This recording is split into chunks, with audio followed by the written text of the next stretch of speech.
Hello students, today we will read chapter 8. The name of the chapter is the Taj Mahal. It is adapted from an Indian official's writing, adapted from Lieutenant Colonel Sleeman's Rambles and Recollections of an Indian Official. Okay. So now we are going to read the introduction. Here is a beautiful pen picture of the Taj Mahal. Pen picture, a picture that is drawn by pen, not the image. With the description, the writer has been trying to give an information, to give the information about Taj Mahal, its uniqueness, its importance in our Indian history. We all know about Taj Mahal. We all know the name. Some of us had visited Taj Mahal personally. It is situated in Agra, you know that. And it's paragon of beauty, and all you know that it is one of the wonders, 8 wonders of the world. So now let's read the introduction. Here is a beautiful pen picture of the Taj Mahal, the most famous mausoleum in the world. Mausoleum, that is a monument or a building that is built in memory of someone. So, in the world, built by the Emperor Shah Jahan to keep alive forever the memory of his beloved queen Mumtaz Mahal. So he loved his queen Mumtaz Mahal so much that he had built this monument in memory of her. When she had died, he built up this monument. So now we're going to start the chapter. For 25 years of my life, that is the author, that is Lieutenant Colonel Sleeman's. He was an Indian official, and for 5 and 20 years, that means 25 years of his life, I had been looking forward to the sight now before me. So he was very much wondrous to see the one of the marvel of the world in front of his eyes. Of no building on earth had I heard so much as of this. So this is the most important building that people talked a lot about it, which contains the remains of the Emperor Shah Jahan and his wife. Their mortal body put into in memory of them. They built the building there on the tomb of their body, and it was situated side by side. Shah Jahan and his wife's tombs are situated side by side, and to give the honor to his wife, he had built it, and later on when Shah Jahan died, his tomb was also built there just side by side. Mumtaz Mahal. We had ordered our tents to be pitched in the gardens of this splendid mausoleum, that we might have our fill of the enjoyment which everybody seemed to derive from it. And we reached there at about 8 o'clock. As an official, I guess, they reached there and they put up their tent there. I went over, actually some officials in those ancient days, they went to make some picture, or they went to make some theory on that mausoleum perhaps, and that is why they put up the tents inside the tomb, inside the mausoleum, and they take the close look of the things there, and they write down those things in their books. And I can truly say that everything surpassed my expectation. I missed some lines. Perhaps I have missed some lines. That pitched in the garden of this splendid mausoleum, that we might have our fill of the enjoyment which everybody seemed to derive from it. And it was beyond wonder. And we reached there at about 8 o'clock. I went over the whole building before I entered my tent. So he didn't enter his tent before. He just scroll about in the mausoleum, and he take a close look of each and everything there. And I can truly say that everything surpassed my expectations. After my quarter of a century of anticipated pleasure, I went on from part to part in the expectation that I must by and by come to something that would disappoint me.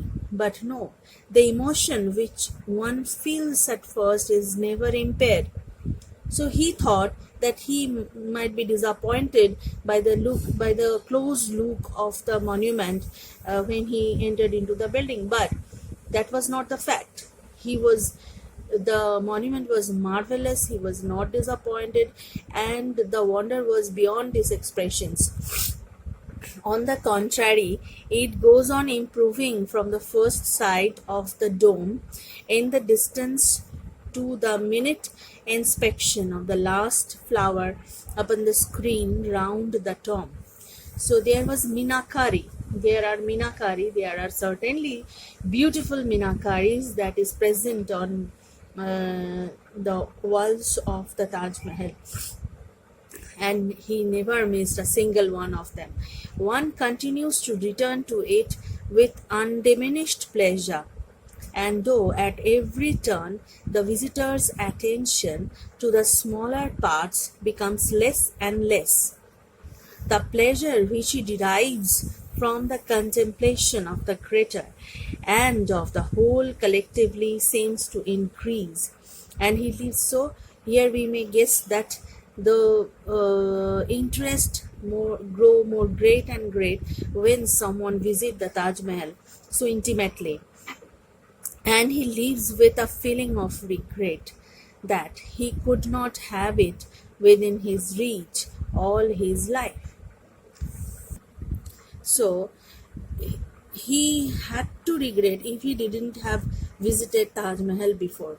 So it was beyond his expectation what he had seen into the mausoleum. The emperor and his queen, emperor that means Shah Jahan. Shah Jahan was the son of Jahangir, and his queen lie buried side by side in a vault beneath the building, to which we descend by a flight of steps. So if we want to visit the tombs, we have to go inside into a vault which was underground, which was put into underground, and we may go there by a flight of steps. So he went there. Their remains are covered by two slabs of marble, and directly over the slabs, upon the floor above, in the great center room under the dome, stand two other slabs of the same marble. So the above there was the tombs are into the underground floor, and above that tomb there is a floor, and on that floor there is other two tombs which just above those tombs are just situated above those underground tomb, exquisitely worked in mosaic. So the mosaic work is beautiful and outstanding. Upon that of Queen, amid wreaths of flowers, passages from the Quran are worked in black letters. So Quran, we know, that is the religious book of the Muslims, and it was decorated beautifully with flowers. On the slab over her husband, there are no passages from the Quran, merely mosaic work of flowers. So on the Queen's tomb, there were wreaths of flowers and passages from the Quran are worked in black letters, but there are no passages from the Quran written on the tomb of Shah Jahan. So merely mosaic work of flowers are only there. with his name and the date of his death when Shah Jahan died. The slab over the queen occupies the center of the apartments above and in the vault below, and that over her husband lies on the left as we enter. So she was just laid at the left of her husband. Her tomb was laid at one end of the slab in the vault. Her name is written. So the slab which has been put on the vault of her tomb, there is written Mumtaz Mahal Banu Begum. The ornament, that was her name. So Mumtaz Mahal, Mumtaz, the name was given by Shah Jahan. The ornament of the palace. The ornament of the palace. So she was the ornament of the palace. That means she was the grace of the palace. Banu Begum, and the date of her death 1631. The building stands upon the north side of a large quadrangle looking down into the clear blue stream of river Jamna.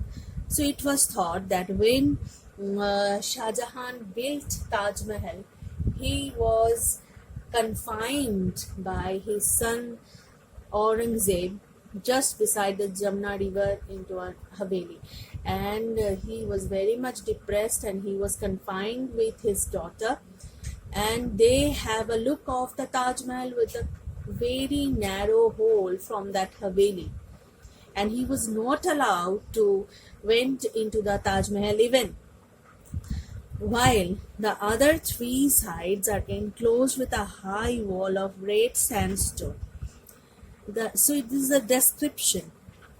The entrance of this quadrangle is through a magnificent gateway in the south side opposite the tomb, and on the other two sides are very beautiful mosques facing inwards. So there are very beautiful mosques facing just inward to each other and corresponding exactly with each other in size, design and execution. So they look like twins.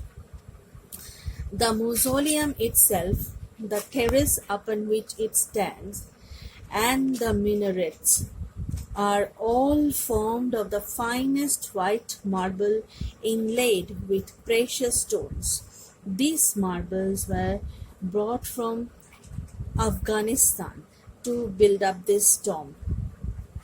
The wall around the quadrangle, including the river face of the terrace, is made of red sandstone with cupolas and pillars of the same white marble. The marble was all brought from Jaipur territories upon wheels carriages. So these marbles were brought from Jaipur, and some other parts were brought from Afghanistan also. So, and the laborers who had taken part in building that monument were a masterpiece. They were masterpieces of the world. A distance, I believe, of 200 or 300 miles, and the sandstone from the neighborhood of Dholpur and Fatehpur Sikri, Shah Jahan is said to have inherited his partially for this color from his grandfather Akbar, who constructed almost all his buildings of the same stone. So he was greatly influenced by his grandfather Akbar, who had built all other buildings and monuments with those kind of same stones. We visited the Moti Masjid or Pearl Mosque. It was built by Shah Jahan entirely of white marble. So the name Moti Masjid or the name of pearl has been given on the color of the marble. It was completely milk white, and that is why it is called the Pearl Mosque or the Moti Masjid. There is no mosaic upon any of the pillars or panels of this mosque to give it a pearl finish, but the design and execution of the flowers in bas relief are exceedingly beautiful. It is a chaste, simple, and majestic building. It is a chaste, simple, and majestic building, and is admired even more than the Taj by some people. So Moti Masjid is admired more than Taj by some other people. Actually, they have very religious faith on the mosques, and that is why it is more admirable than the Taj. Few, however, go to see the Mosque of Pearls more than once, stay as long as they will at Agra, and when they go, the building appears less and less to deserve their admiration, while they go to the Taj as often as they can and find new beauties in it or new feelings of pleasure from it every time.